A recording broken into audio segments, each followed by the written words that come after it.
life is so gray without a gray box. All right, so forget opening the box right now. I don't even have a card. So what we're gonna do is I'm gonna scoot over and bring Eric on the show. He works at the University of Arizona, and you've probably seen Eric on another unboxing. Eric is quite knowledgeable of organic materials, so I suspect we'll have something today that was once alive. We're gonna unbox this and jump on in together. Hey, nice to see you again. Good to see Welcome you as back. well. Nice Thank bolo. You. Thank you very much. You excited to be here? I am. What's in the box? Stuff. And is it living? Hopefully not right now. The reason I brought you on today was to ask you about your clam chowder. We're not doing gemstones today. No, we're doing no clam chowder. Next time, will you make it for me? We're not on the coast. When we film on the coast, we can eat on the coast. You know what? You probably have a little bit more sway than I do about that. So I'm going to let you pitch I think ocean in the background would be nice. Some clam chowder. I'm definitely there for the clam chowder. Okay. Stay for the pearls. Oh, pearls! Yay! Well, those are pretty. Are they Tahitian?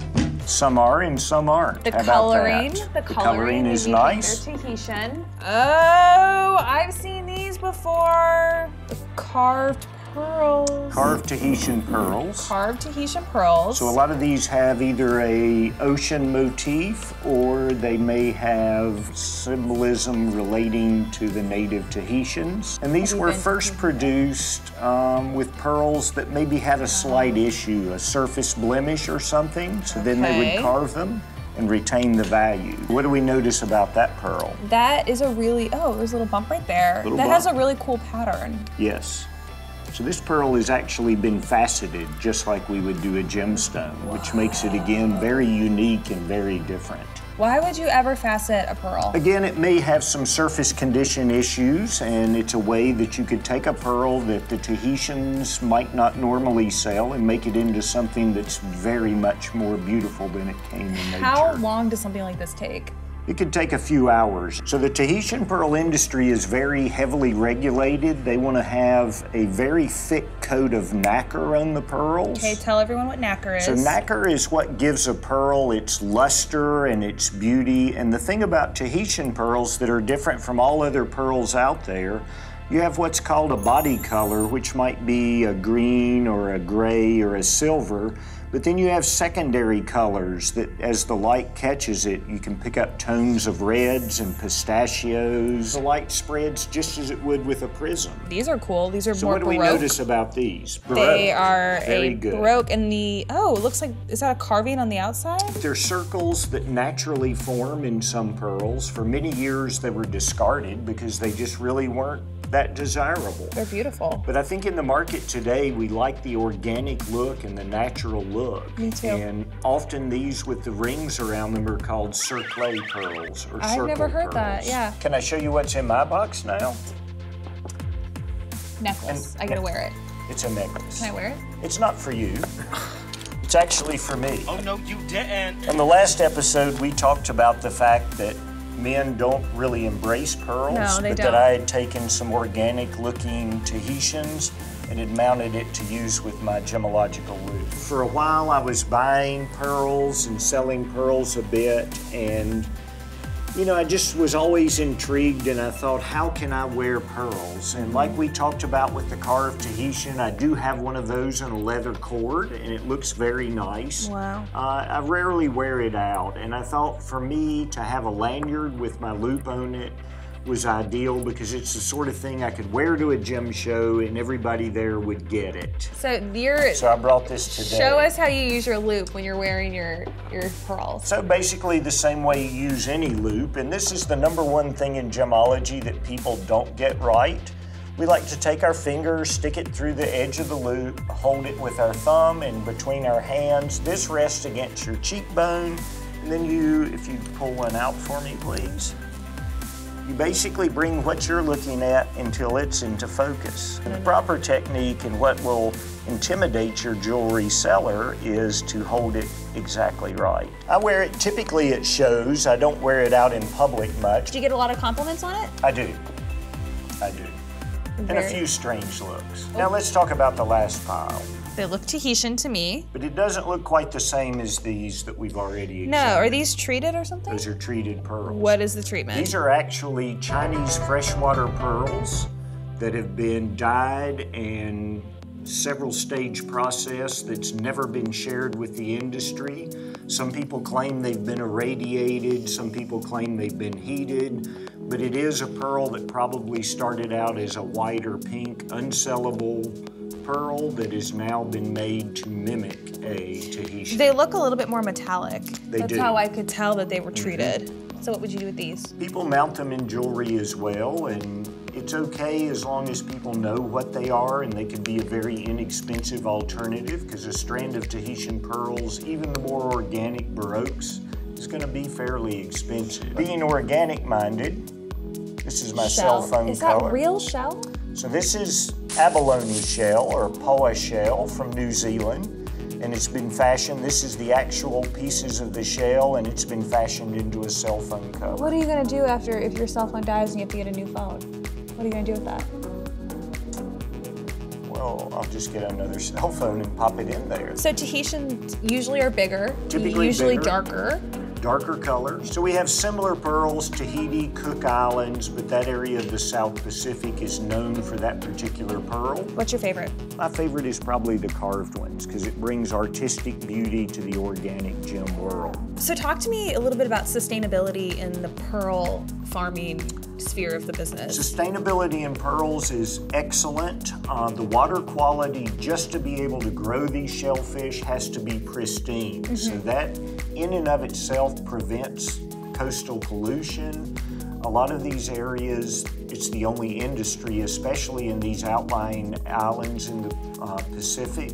So we're actually giving people a way to make a living, to support their families. The shells are either recycled or ground and put back into the ocean as the raw material for more shellfish. And it's not just the shells that they're growing. The water quality is much better for the other animals living there. And we've actually seen cases where the native population of the whole ecosystem of the ocean has improved over time just from having a shellfish industry. The jewelry industry is one that really has realized that the new generations, much like yourself, aren't as much about possessions and owning a home. It's more about the adventure and travel, and this fits that perfectly. The story for gem materials, organics, there are huge stories out there. Knowing the story of what it's taken to discover the stone, to mine the stone, to fashion the stone, to market the stone,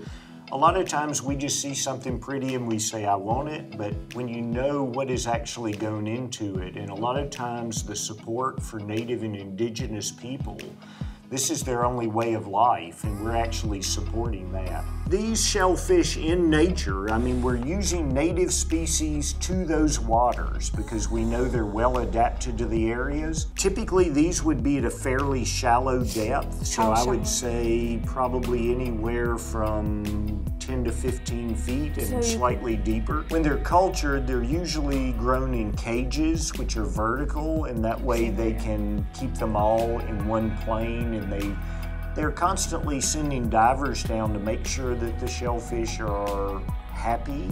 Healthy. Happy as a clown. That's where that saying comes from. That's cute. They have a pretty easy life. They have an easy life, yeah. If you think about these racks as being condominium units, everybody has their own condo, they have home health care, the food supply is always well taken care of. Happy as a clam. Or I will never forget this episode when I hear that. They have little condos and health care and nice food.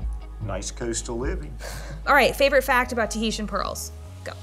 Favorite fact about Tahitian pearls, I think, is the color, the luster, and the fact that you can have those secondary colors. Hey, can you do a quick definition of what luster is? The technical definition is it's the light reflecting from the surface of the pearl. And the reflected light back, as I mentioned earlier, sometimes has been spread apart by those layers of nacre, and that's where we get the secondary colors. So we can have all kinds of rainbow effects going on with our Tahitian pearls, which I think is cool. You rarely see that in anything but a Tahitian. I think that everyone in this business has a slight bit of like adventurer, treasure hunter in their personality. It's about the quest, I think. I mean, every time I've been diving in my life, I'm looking around for Spanish treasure, I'm looking for a pearl laying in the sand. And I think that's what keeps our interest going. Yeah, you know, you never get bored in this business. Never. This is a set right here that I've put together. It's not complete. This is what we would call a pistachio pearl, because if you look at it, it actually looks a little bit like a pistachio color. This is the most desirable color for a secondary tone pearl. Why? Is it because it's the most rare? There's something about that greenish tint, you know, green with envy. I want that. A friend of mine that specializes in putting together strands of pearls told me it took him 7 years to put together a nice strand of just the Tahitians. I wonder how much that would have run for. You probably can't tell me. It's costly. Is it more or less than my gemological education? It's more. Much more. Love that. This one is one that we sometimes call a cherry or a cherry Coke pearl for Coca-Cola, because it has those reddish overtones to it. This is probably the second most desired coloration in a pearl, and it can actually take years to put together strands of those as well. Interesting thing with Tahitian pearls, unlike the Chinese freshwaters where there's so many pearls you can match up strands, depending on the harvest, there may only be, for a particular pearl farm, there may only be a few hundred pearls harvested a year. You're going to have a variety of colors, you're going to have a variety of shapes, as we saw with the baroques. I think the baroques are maybe some of my favorite. I like baroques because they're much more affordable. We talk about things being priced with lots of zeros. You can actually subtract 1 or 2 zeros if you're willing to take a pearl that has a slightly irregular shape. Just because they're baroque doesn't mean they're broke, though. No, baroque, not broke. I know. If it's not baroque, don't fix it. Gemology is not good for your back because you're always hunched down looking at. We're coming over looking at the I'm gonna pearls. have a really bad back when I'm your age because I've been in the business. Well, I feel like I'm in pretty good shape then because mine's not bad yet. These are really cool. What's your favorite out of all these? Pick a box, any box. Darn it, I was gonna choose that one, but that's fine. Give you those two. You're so kind, thank you. So do I get a present for being on the YouTube show with the pearls? Maybe one day you'll get clam chowder. That would be really No trip to Tahiti. All right, everyone. This is definitely my favorite pearl from today's episode, so I want you to take a closer look at the designs on the Tahitian pearl and think about how much work that would have taken to do. I think just the fact that we've got that circle across the top and we've got actually a nice little bump, if you will. And normally if we saw this laying in a tray, we might think it didn't have a lot of value, but what a perfect pearl to put a gold cap on and wear as a pendant. You would never know that flaw or defect that we might look at it as being, and it would actually give you a better point of attachment for jewelry.